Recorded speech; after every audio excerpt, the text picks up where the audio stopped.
J'entends de plus en plus, malheureusement, des dirigeants confier leur perplexité par rapport à cette génération et en disant finalement c'est quand même compliqué de les recruter, de les intégrer, de les comprendre. Et j'entends si souvent cette réflexion que je me dis que ce n'est pas un hasard si aujourd'hui le chômage des jeunes, qualifiés ou non qualifiés, est si important.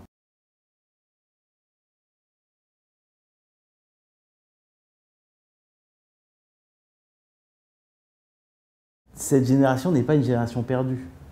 Ce n'est pas une génération qui est devenue paresseuse, ou qui est devenue indolente, qui est devenue révolutionnaire et qui ne s'adaptera pas au cadre économique qu'on lui propose. C'est simplement une génération différente et je pense que ceux qui sont en responsabilité, les chefs d'entreprise, les responsables, les formateurs, doivent se pencher et comprendre mieux de quoi il s'agit. Pour moi, j'ai envie de dire, c'est d'abord une génération de paradoxes.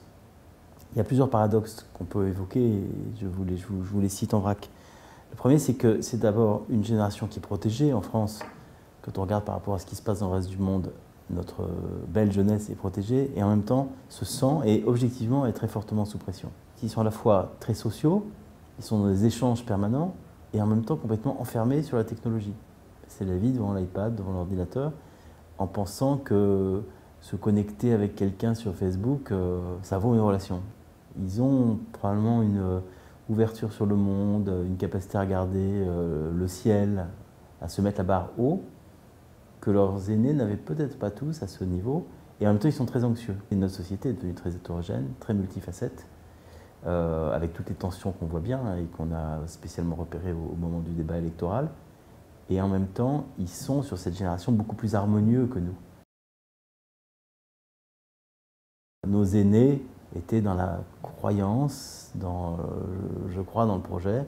Les jeunes ont d'abord besoin d'appartenir. Et c'est pour ça que les réseaux sociaux sont dans cette telle explosion. C'est une génération qui a besoin d'expérimenter, de ressentir les choses physiquement, au bout des doigts, dans le corps, plutôt que dans la tête. Et donc c'est important de les aider à expérimenter les choses, plutôt que de simplement les expliquer, de faire descendre de la tête au cœur simplement. Ce sont des jeunes qui aujourd'hui ne croient pas à la carrière. Et moi, dans mon métier, je sais que le monde est en mutation suffisamment rapide et en crise permanente pour savoir qu'on n'a plus du tout, personne n'a le temps de faire carrière.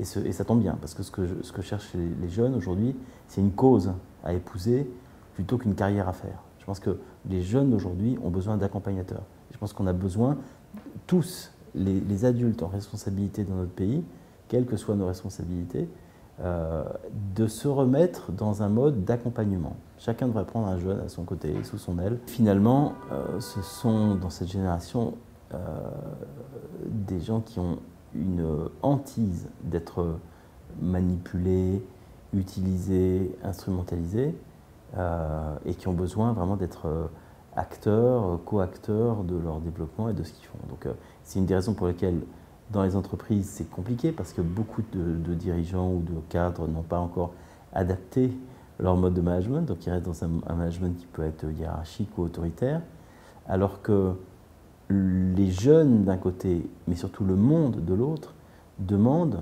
que nos pays spécialement déclenche une énergie collective, une passion qu'on ne trouve pas en fait dans l'obéissance pure. Là encore, les sciences sociales nous montrent qu'il y a une multitude de types d'intelligence.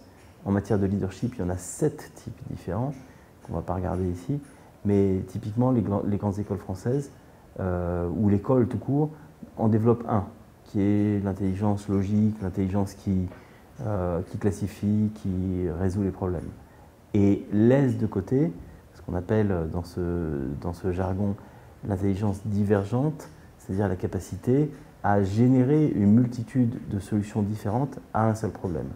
En France, on apprend l'inverse. On prend une multitude de paramètres, on les met en équation et on donne une réponse. La créativité, c'est l'inverse. On prend une question et il y a plein de réponses.